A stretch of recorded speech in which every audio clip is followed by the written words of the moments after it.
"You're going to have a baby girl," Milo declared, staring intensely at me with his big blue eyes. "But there will be struggles and pain before she arrives." A hush fell over the living room as all eyes turned towards the 11-year-old boy. My cousin Amanda's face flushed red. "Milo, don't say such things," she scolded, flustered. "I'm so sorry, Bryn. You know how kids can be with their wild imaginations." I forced an awkward smile, trying to diffuse the uncomfortable tension that had settled over our small family gathering. No need to apologize.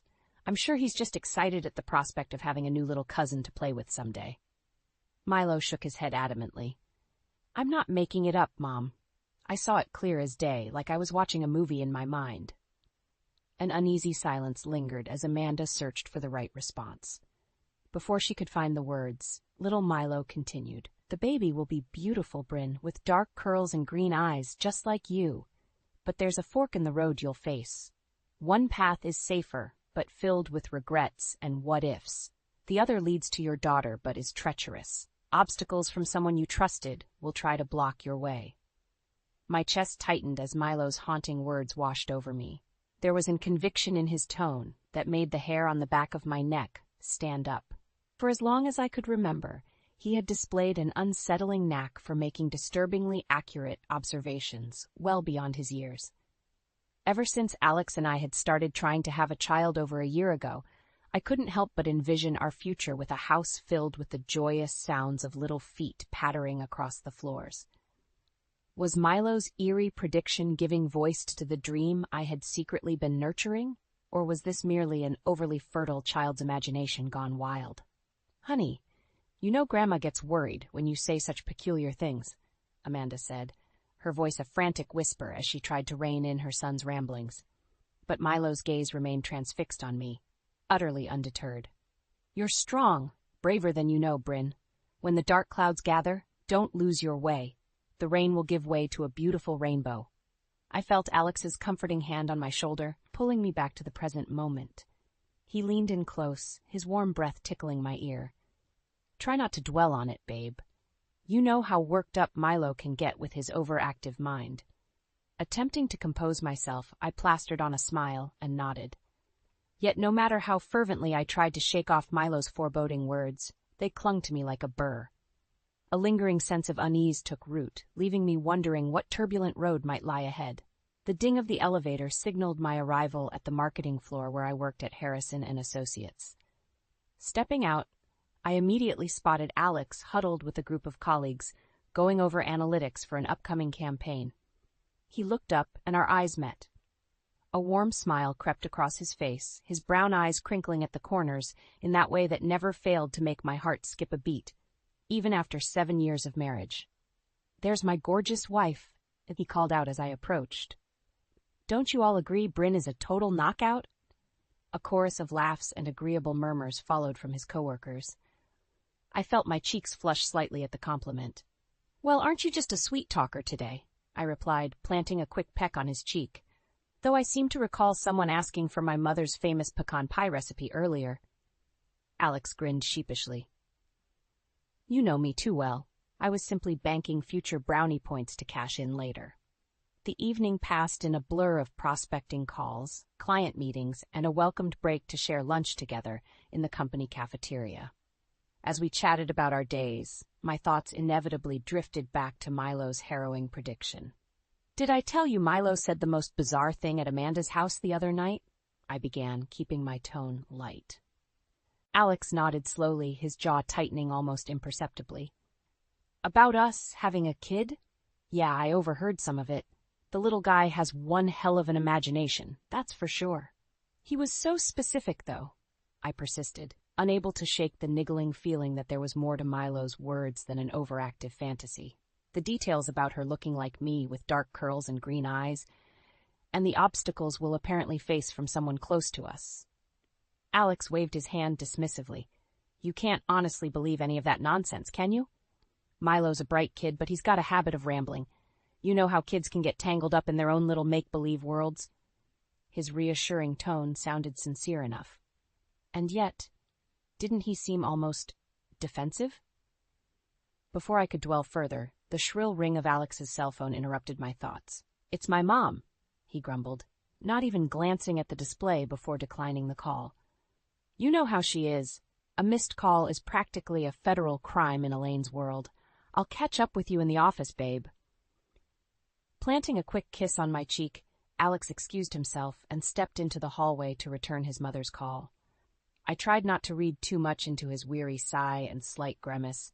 Truth be told, Elaine was, well, a piece of work was putting it mildly. She meant well, I kept reminding myself. Surely her overbearing, controlling tendencies merely stemmed from her profound love for her family, misguided as they may be. Yet that rationalization rang increasingly hollow lately.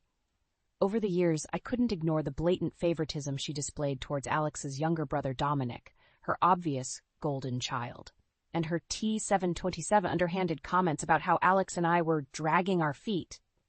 To start a family certainly didn't help matters. A harsh cackle from outside the cafeteria snapped me back to attention. Peering out, I watched as Alex paced back and forth, the phone cradled against his ear. I'd know the clipped, impatient tone of Elaine's voice anywhere, even from a distance. Though I couldn't make out the words, her willfully oblivious son hung on every chiding utterance as his shoulders sagged lower with each passing second. My heart ached at the dispirited expression he tried and failed to conceal. Yet just as quickly a flicker of resentment ignited within me. Would I ever stop watching that insufferable woman slowly break down the spirit of the man I loved? As if sensing my gaze, Alex glanced up in my direction. Seeing me witness his humiliation, his face flushed crimson. I opened my mouth well, I wasn't quite sure what I intended to convey. Outrage? Reassurance? Sympathy? In that fleeting instant, a profound revelation washed over me. There were deeper currents churning beneath the surface here, far more tumultuous than I could possibly fathom, and they were swiftly sweeping me and my family towards uncharted and potentially perilous waters. The annual Springville Community Fair was in full swing when Alex and I arrived hand in hand that crisp April evening. The scent of funnel cakes and buttered popcorn wafted through the cool air as crowds meandered between rows of game booths and rides. This brings back memories, Alex reminisced with a nostalgic grin, giving my hand an affectionate squeeze. I can still smell the hot dogs my dad used to grill up while we played skee-ball for hours on end.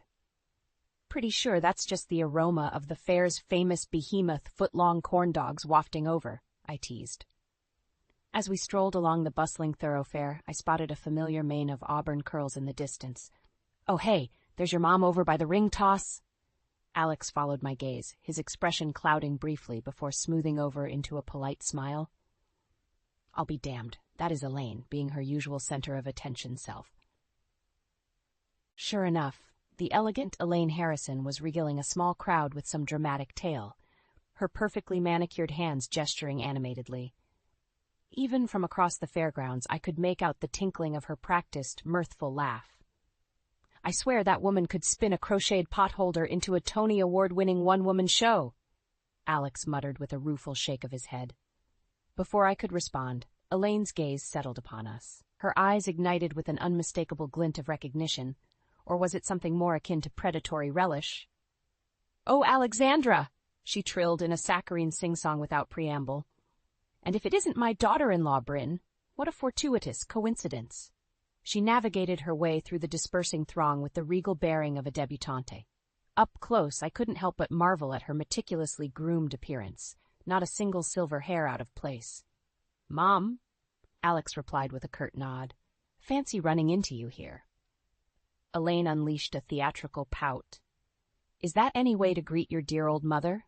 Here I thought my beloved only son might spare his doting parent the occasional embrace. Alex shifted his weight uncomfortably, but dutifully complied with a stiff, one-armed hug. Elaine clung a moment longer than necessary, as if savoring her dominance. "You simply must come meet my friends from the Ladies' Historical Society, Bryn dear," she simpered, hooking her arm through mine before I could politely demur. "Why, I was just regaling them with the most delightful anecdote about you and Alexandra when you were mere babes." Unable to extricate myself, I bit the inside of my cheek to stifle the impulse to chuckle derisively at her self-proclaimed delightful anecdotes. They inevitably devolved into backhanded compliments and barbed condescension, thinly veiled as charming banter. "They're enthralled, I'm sure," Alex deadpanned as we trailed behind his domineering mother. "Oh, hush now, you incorrigible cynic. Where are your manners?" Elaine clucked in a lofty, wounded tone over her bony shoulder, although heaven knows I shouldn't remark on what I sought to instill in you at such a tender age.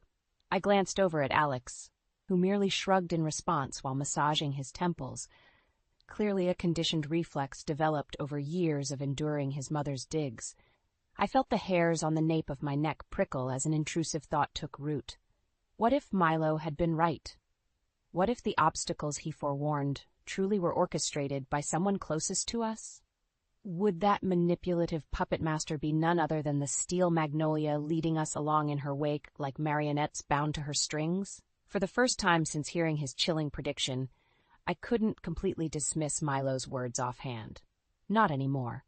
Elaine paused in her tracks, swiveling sharply to face us with an inquisitive arch of a perfectly sculpted eyebrow. "Is something the matter, dears? You both look positively stricken." She tsked lightly while shaking her head in vague disapproval. "Honestly, Alexandra, that brooding petulance might have been a charming look on you when you were a boyhood scamp, but on a grown man it's simply wearying." Alex opened his mouth as if to retort, but then visibly deflated.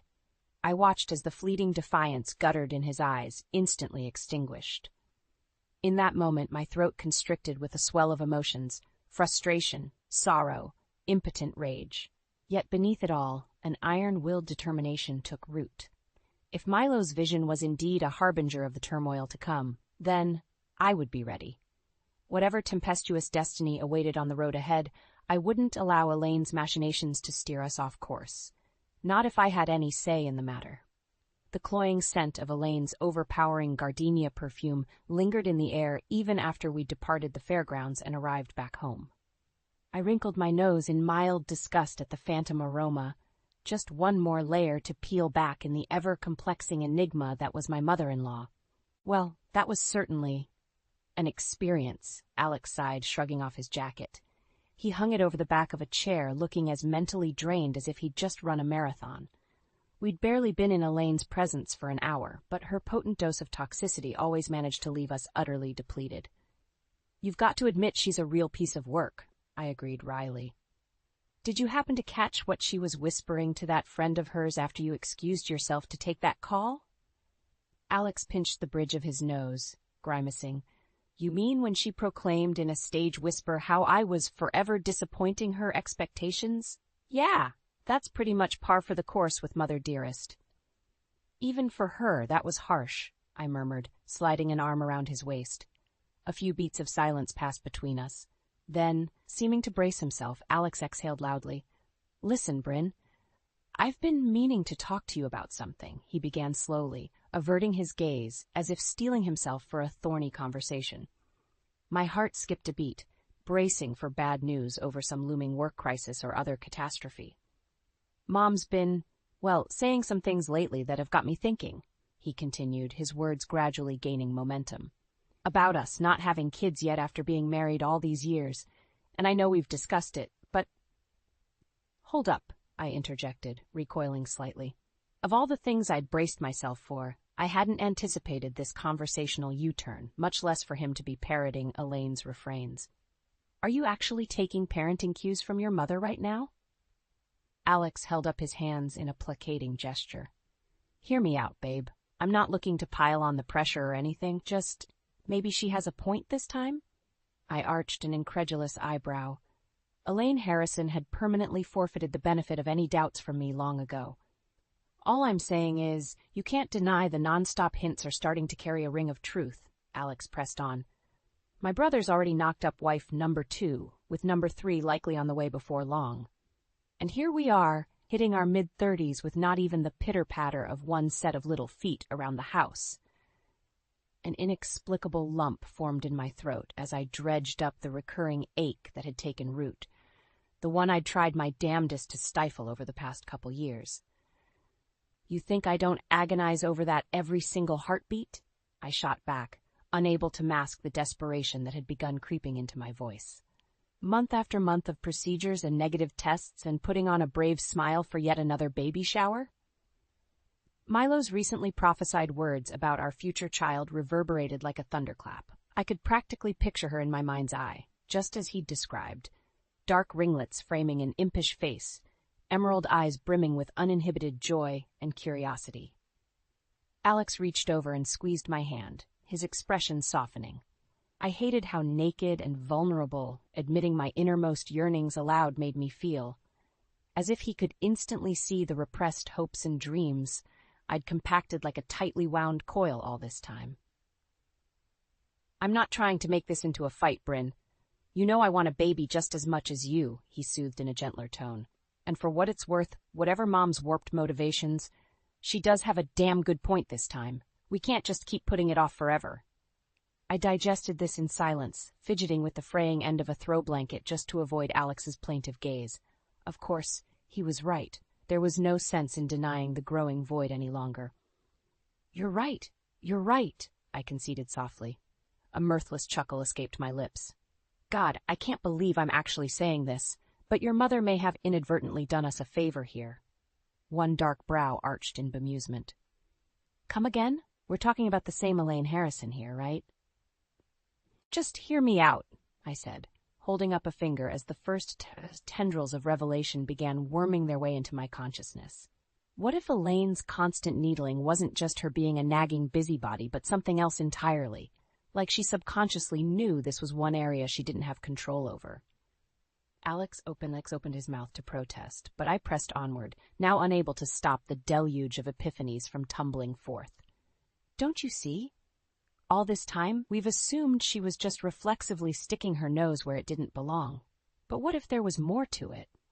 What if she was provoking us intentionally because she wanted to undermine our growing family before it could even begin?" The crease deepening between Alex's furrowed brows was the only confirmation I needed. In that instant, the wool was lifted from my eyes. Elaine's meddlesome quips had been mercurial little taunts, a campaign of psychological sabotage targeting the closest and most cherished part of her only son's life. My blood turned to ice as a new, unsettling possibility suddenly sprang to mind. Milo's warnings could have been deadly accurate. What if Elaine wasn't just voicing innocuous disapproval, but was actively plotting to thwart our efforts to conceive at every turn? Dear God, what depths had that woman's machinations plumbed? As I watched stunned realization slowly bloom across Alex's face, the dam inside me burst, unleashing a torrent of recriminations bubbling up from the past several years. Every innocuous moment between us, every perceived slight from Elaine, every prior assumption was shattered and recontextualized into something infinitely more sinister. This was no mere clash between overzealous mother-in-law and daughter-in-law. It was all part of a calculated power play waged against the happiness of my own family. I can't believe she'd go that far," Alex stammered, his voice hoarse and constricted as the weight of the appalling realization hit him. "My God, Bryn, what the hell has she been up to behind our backs?" My jaw clenched as determination surged through me like an electric current. If Elaine thought she'd slink back into the shadows after stirring this nest of vipers, she had another thing coming. One way or another, I would uncover the truth. No matter how dark the revelations, how damning the evidence, come hell or high water, I would drag every last one of her secrets into the light. Steeling myself, I met Alex's stricken gaze with grim resolution. "I don't know," I stated with more calm than I felt, "but I'm sure as hell going to find out. No more lies, no more tricks. It all ends now." I felt a jagged anticipation swirling within, not unlike a cornered animal sensing a predator's approach. Elaine had vastly underestimated how far I was willing to go to protect my family. Mother-in-law or not, it was past time I turned the tables on her poisonous games. After all, karma wasn't always a merciful mistress, as she was about to discover firsthand. I spent the next several days sifting through a disjointed trail of breadcrumbs and half-remembered inconsistencies from the past, determined to piece together the full extent of Elaine's misdeeds. The more I unearthed, the more nauseated I became at the sheer depths of her duplicity. Heated discussions with Alex yielded recollections of misplaced medical files from his OB/GYN office and Elaine's repeated insistence on joining us for every fertility clinic appointment in spite of our protestations. Offhand remarks she made about the side effects of my prescribed medications began to take on more disturbing connotations. It was during a late-night Google binge that the final, damning pieces clicked into place. I sat bolt upright in bed, my heart pounding as I absorbed the information on the overview for hypomatic, a medication primarily used to treat polycystic ovarian syndrome, but also routinely prescribed for infertility issues. Elaine had slipped it into her own casual references several times, randomly bringing up the drug's purported side effects of fatigue, nausea, and severe disruptions to a woman's menstrual cycle. My blood turned to ice as I recalled the protracted stretches of debilitating cramps and unpredictable spotting of the past few years, issues my OBGYN had repeatedly chalked up to stress or hormonal imbalances. All this time, we'd been inadvertently poisoning my chances of conceiving, but not by mistake, by insidious, premeditated design. "Alex," I hissed, shoving his slumbering form, "wake up, this is serious." 2 weeks later, I stared grimly at the faces of my assembled family and in-laws, mentally bracing myself for what was to come. Elaine primped and fretted over her doting audience as usual, clueless to the reckoning that awaited. I caught her mid-flow, skewering her with an unwavering look. "Elaine!" Her theatrical prattling cut off as abruptly as a record scratching. Surprise flickered across her features. "Why, Bryn?" she tittered, pasting on a look of sugary faux innocence. "What an unexpected interruption. You're being terribly rude, dear." I felt Alex shift his stance beside me, a tectonic plate preparing to unleash its fury. "Rude?" I echoed softly, my tone dangerously level. "You want to lecture me on rude?" Her mask faltered just a bit, revealed a glimmer of reptilian blankness. I seized on it like a falcon spotting its prey's vulnerability. "When did it start, Elaine?"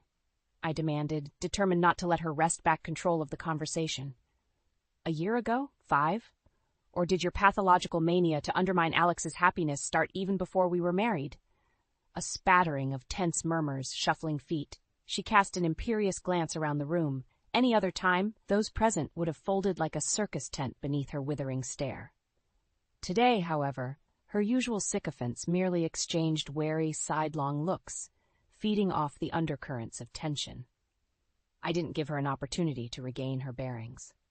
"You've spent years sabotaging every attempt we made to start a family," I declared, raising my chin in grim defiance. "Switched medications, planted self-doubt, forged medical records. Am I even scratching the surface?" The atmosphere was charged with stunned silence. It was as if I'd let the air out of the proverbial room with an icy exhale. My eyes bored into Elaine's, unblinking.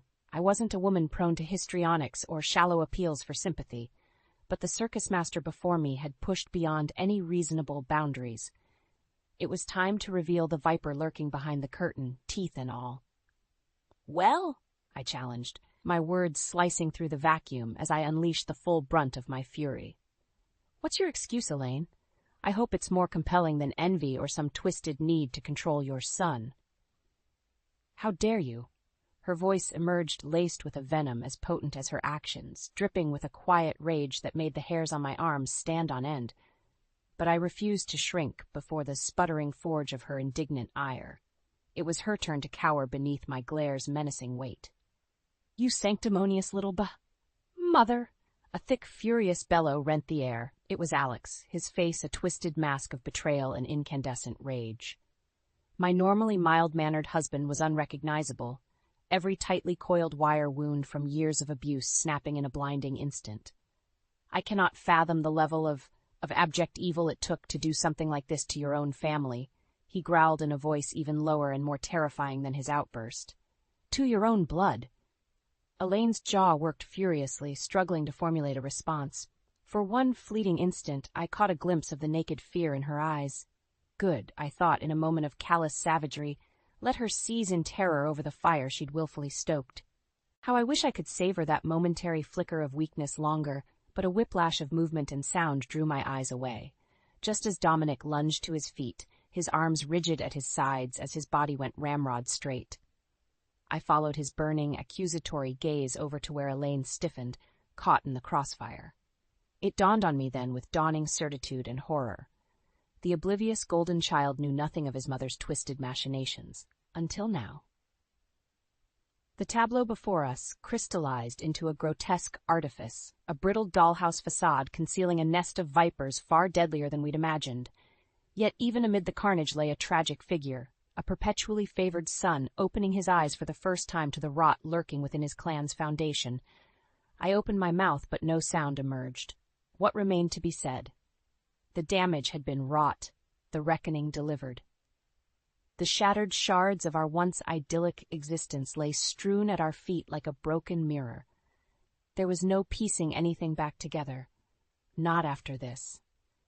In the suffocating silence that blanketed the room, you could have heard a pin drop. Elaine remained rooted in place, her chin jutting out in a defiant tilt as she dared us with those reptilian eyes to make the next move. Alex and I steeled ourselves, squaring our shoulders as if bracing for an imminent attack. It was Dominic who finally broke the spell, shattering the fragile stalemate with a choked utterance. "Mom?" The plaintiveness in his tone sliced through me, conjuring an image of a frightened child pleading for reassurance from the monsters under his bed. My heart twisted in sorrow and impotent anger over the innocence that monster had shattered for us all. Elaine pivoted on her heel to face her youngest, her eyebrows arched in a look of haughty innocence that would have been convincing if not for the smear of panic telegraphed in her strained features. "Well, don't just gawk at me like one of your insipid beta fish, Dominic," she snapped with a derisive wave of her hand. "Your sister-in-law is clearly deranged if she thinks." "Don't," Dominic interrupted, his voice hardening to a tone I'd never heard from the normally affable man. "I beg your pardon?" Elaine sputtered, aghast at the unaccustomed insolence from her favored golden child. Dominic swallowed hard, seeming to steady himself with a deep breath. When his gaze alighted on his mother once more, it smoldered with a quiet fury. "Don't insult me by denying it outright," he said in a voice as taut as a tripwire, "or try deflecting with empty insults about Bryn and Alex's imagined mental state." He took a halting step forward, each footfall like the weight of an immense burden being lowered onto his shoulders. "Not after hearing that horrific revelation with my own 2 ears." Elaine issued a soft cluck of disapproval, patting his cheek in an almost maternal gesture, utterly at odds with the circumstances. "Oh, pish, you're working yourself into such an unnecessary state over some baseless accusations." "Enough!" Dominic bellowed with such abrupt ferocity that even I flinched. Elaine recoiled, shrinking back a few paces from this heretofore unseen side of her offspring. "My God," he muttered, raking a shaky hand through his hair. "I don't even know who you are anymore, if I ever really did. What kind of twisted, unforgivable thing did you do?" His mother seemed to wilt further and further with each lash of his furious denunciations. She shook her head almost plaintively, as if desperately beseeching him to somehow understand. I'd witnessed enough toxic dissolution of family dynamics to recognize the dispiriting signs. Suspicion calcifying into immovable factions, once unshakable allegiances fracturing under the weight of ugly revelations. My jaw clenched as memories of my own parents' acrimonious divorce came rushing back like a surging tide. The writing was on the wall, spelling an all-too-familiar and heart-rending endgame that had unfolded again and again throughout my lifetime. The disintegration of what had once been a family unit into splintered shards. One wounded soul cowering under the tearful accusation of his betrayer's own offspring. Another puffing up in impotent rage at having his hypocrisy shattered beyond any hope of reconstruction. There were simply no winners to be had in such minefields, only depleted souls sifting through the rubble, desperate for a path out of their fractured reality. Then Alex shifted his stance slightly beside me, and my gaze instinctively followed suit. What I saw in his eyes stopped me cold. A piercing look of singular determination, glinting like a naked blade being unsheathed. Gone was the wounded filial heartbreak over yet another of his mother's callous deceptions. In its place smoldered the stoic resolve of a man implacably set on a harsh course, whatever heroic defiance or scorched earth lay in his path. Not for the first time, I marveled at the depth of steely backbone that my husband possessed when finally roused from complacency. Few had the privilege of witnessing this side of Alex, but those who did knew to stand well clear of the blast radius. He caught me staring and responded with an infinitesimal shake of his head, so slight as to be imperceptible to the others. Those eyes locked onto mine pointedly, silently conveying a message of unspoken solidarity. This ends now. No more games, no more retreats. And as I searched his unyielding countenance for any vestige of weakness or ambivalence, a new emotion welled up from my core, a grim sense of vengeful duty spreading like an ink blot over my heart. He was right. In that instant, I knew there was no redemption left to be salvaged, no shattered remnants worth preserving. Everything had been irrevocably shattered. The path forward led through an inescapable point of no return. Our family's sole path to justice lay in that scorched earth stretched before us like a gauntlet, beckoning with the promise of a peace that could only be bought with retribution. No matter what merciless destiny awaited us there, one thing was certain. Elaine Harrison's days of treacherous machinations against her own blood were officially over. One way or another, this generational saga of lies and betrayal would end with us. Come what may, karma would finally be delivered its due. The days following our cataclysmic family confrontation passed in a blur. Elaine shored up what tattered defenses remained, alternating between feigning indignant outrage over our baseless allegations and meek supplications begging for reconciliation. Alex and I were having none of it. We'd glimpsed the noxious truth festering at his family's core, and there was no dispelling that miasma through appeasement or half measures. Dominic had fallen into a brooding silence in the aftermath, lost in the disorienting realization that the idyllic childhood he'd known had been an artifice erected on lies and betrayal. I ached for him, recalling how it felt to have the naive blinders ripped away from my own eyes during my parents' divorce.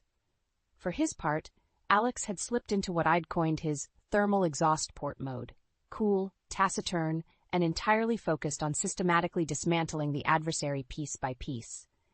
It was unnervingly at odds with the laid-back charmer I'd fallen for.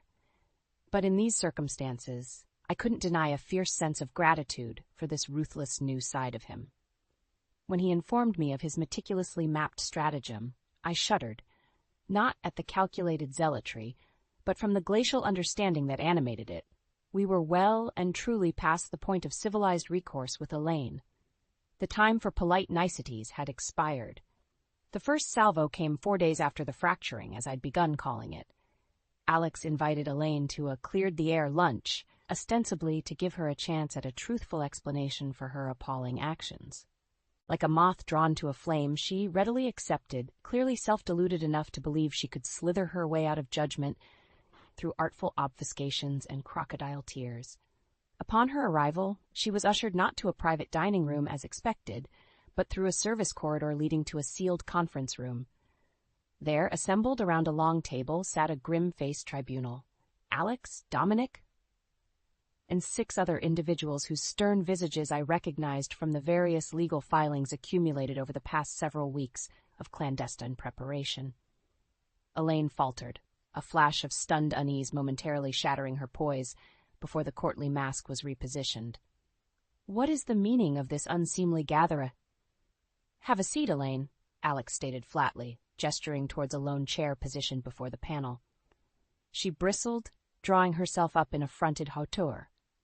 "I will do no such thing until someone—" "Mother?" Dominic's rumbled rebuke stopped her cold.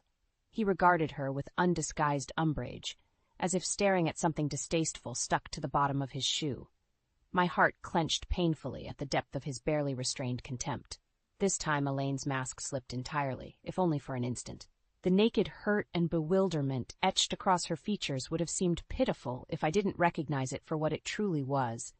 The desperate lashing out of an inveterate manipulator being cut off from her supply lines. "Dominic," she croaked, reaching out a placating hand. "Surely you can't." "Just sit down, please," he ground out, unable to even maintain eye contact any longer. Something inside her seemed to wilt as the weight of her awful solitude finally registered. Sinking into the proffered chair, she cast a wary, wounded look around the assembled officiants, then finally settled on Alex's thunderous countenance with pleading resignation. I tensed at his answering look of harsh finality, gripping the edge of the table with white knuckles. For all the unforgivable slights and crushed hopes, there was no prepared salve to ease the pain of the impending denouement. just a scalpel to excise the gangrenous limb poisoning our family once and for all. But we had come too far for last-second cold feet. Taking a steadying breath, he withdrew a thick manila folder containing what had to be hundreds of pages of documentation from across the table. "You are being presented today with the full body of evidence detailing a years-long conspiracy to undermine your own family," he intoned in a tone of such solemn gravity it was as if rendering a judge's verdict rather than merely addressing his mother. "Forgeries, defamations, willful obfuscation bordering on felonious acts against my wife and I," he continued, each word seemingly to strike Elaine with the weight of a sledgehammer blow, "all in order to sabotage our efforts to conceive a child and secure your twisted control over this family and its bloodline." The proclamations kept coming, an inexorable avalanche of accusations, each infinitely more damning than the last, all couched in a meticulously cultivated portfolio of proof. And most damningly, each one was enumerated not just by Alex, but affirmed by a cadre of expert witnesses delineating chapter and verse of her elaborate offenses under oath. How I had underestimated his preparation, his ability to surgically dismantle her nefarious agenda through the path of maximum pain. The barrage was as merciless as it was inescapable, laying bare the wretched truth in all its lurid monstrosity. Elaine's villainy had metastasized into a cancer that would take down the entire family structure. And now, the scourge was being savagely exorcised through its only course of treatment, absolute admission and recompense. There would be no more obfuscation, no more evasive parlor tricks or hollow deniability. Only the unvarnished truth and its inexorable consequences. "Do you understand the depth of what you've done?" Alex's voice lashed out as the final witness's proclamation hung in the air like a death knell. Elaine sat slumped, vacant and deflated, like a collapsed marionette whose strings had all been severed. Her haunted gaze flicked up, registering my face fleetingly before drifting back to Alex's accusatory glare. How could you do this to your own mother?" she rasped in a voice parched of all pretense. I expected Alex to spit out a contemptuous rebuttal reminding her of the sins that had precipitated this occasion, but instead he merely exhaled through his nose with a sort of weary resignation. "I'm not doing anything," he said with a chilling finality that seemed to splinter whatever remained of Elaine's bluster into powder. "This is simply karma's hand finally being dealt." Then, in front of God and the assembled witnesses, Elaine Harrison, once imperious matriarch and merciless puppeteer of our family's fate, crumbled into silent, bitter weeping. And for all the satisfaction I'd imagined would accompany such a cathartic comeuppance, I felt nothing but a hollow, gaping sadness. Our vendetta had been achieved, yet at what terrible cost. Autumn's crisp breezes carried the bittersweet aroma of decaying leaves that fateful afternoon, an olfactory harbinger of change and renewal threading through the twilight air. Sometimes the simplest moments trigger the most profound revelations. For me, it happened as I cradled Mila in my arms, entranced by her cherubic features while she slumbered peacefully against my chest. The rhythmic rise and fall of her tiny back lulled me into a trance-like reverie punctuated only by the occasional bird-song from the backyard. I stroked the downy wisps of sable hair crowning her head, so dark and unruly, already mirroring my own unmanageable mane. A faint smile tugged at my lips as I committed every facet of her appearance to memory. Her rosebud lips, the faint dusting of freckles stippled across her elfin nose, even the little crease that furrowed between her eyebrows whenever she fussed. Most of all, those long-lashed eyes that had captivated me the instant they'd opened to gaze up at me in the delivery room. Not a muddy hazel like her father, but rather a striking peridot, the color of new spring grass. I tensed reflexively as a lock suddenly clicked downstairs. All it took was the faintest rustling from the hall to rouse Mila from her slumber, prompting a sleepy gurgle and soft coo. Within seconds, Alex's looming shadow materialized in the nursery's doorway, his face melting into a beatific grin. "Hey there, Munchkin." He crossed to us in 2 strides, bending to drop a tender kiss to Mila's crown. "Keeping your mama company while she holds down the fort? And what adventures did you get up to out in the big wide world today?" I teased, tipping my chin up to accept his lingering kiss. As he drew back, I couldn't help but bask in the glow of adoration warming his eyes. That same enamored look that never failed to reduce me to a giddy puddle even now, almost 9 years into our marriage. "Nothing too exciting," he murmured, settling onto the armchair beside us, while casually unbuttoning his collar. A soft chuckle rumbled in his chest as Mila instinctively swiveled her head towards the sound of his voice, already enthralled. "Just the usual media sales pitches and schmoozing clients over catered lunches," Alex continued with a wink in my direction. "But enough about me. This little peanut is clearly the star of the show today." He cocked his head to regard Mila's saucer-like gaze trained upon him. "You been behaving yourself for Mommy while I was away, Shortcake?" I chuckled mirthfully at his sing-song tone, the very picture of a besotted new father delighting in his offspring. When Mila's tiny hand emerged from beneath her swaddle to bat playfully at his face, Alex sputtered with unbridled elation. "Oh, I see how it is, Missy. Trying to rough up your old man right from the outset, huh?" We relished in Mila's ensuing giggles, joyous peals of laughter ringing out like silver bells in the peaceful hush of the nursery. In that instant, it was as if all the heartache and torment of the preceding years had been banished to a distant, cobwebbed recess, lost amid the simple rapture of being present with those dearest to you. As Mila's laughs subsided into intermittent coos, I caught Alex's eyes flitting towards the antique crib positioned in the corner. My breath caught for a moment as I followed his gaze, taking in the hand-carved detailing depicting leaping gazelles and swooping birds mid-flight. It was the same crib Alex's father had painstakingly restored and gifted to us. How many times had Alex run his fingers over those grooves, channeling his grief over whether we'd ever get the chance to use it for its intended purpose? Too many to count. In retrospect, our soaring hopes crushed again and again by one insidious force. As if in tune with my introspective turn, Alex's face grew solemn. Something indiscernible flickered behind his eyes before vanishing just as quickly. He rested his palm over my knee, giving it an affectionate squeeze. "Hard to believe it was less than a year ago that all the drama went down," he murmured in a hushed tone, as if not to disturb Mila's attention. My mind immediately jolted back to that fateful day in the conference room. Elaine's utter debasement as every scheme and conspiracy became an ineradicable part of the permanent record, carved into stone through testimony and documentation. How her papery, thin veneer of genteel grace and propriety had disintegrated under the weight of her wrongdoings being laid bare for all to witness. I swallowed thickly against the sudden lump in my throat. I'll never forget the look on her face that day, like the mask had finally shattered beyond any hope of repair. Alex's features tightened into a pained grimace I knew all too well, the echoes of a complicated, still unresolved relationship with his mother that seemed destined to haunt him for years to come. There were simply too many emotional fault lines fractured that day for any of us to achieve total closure.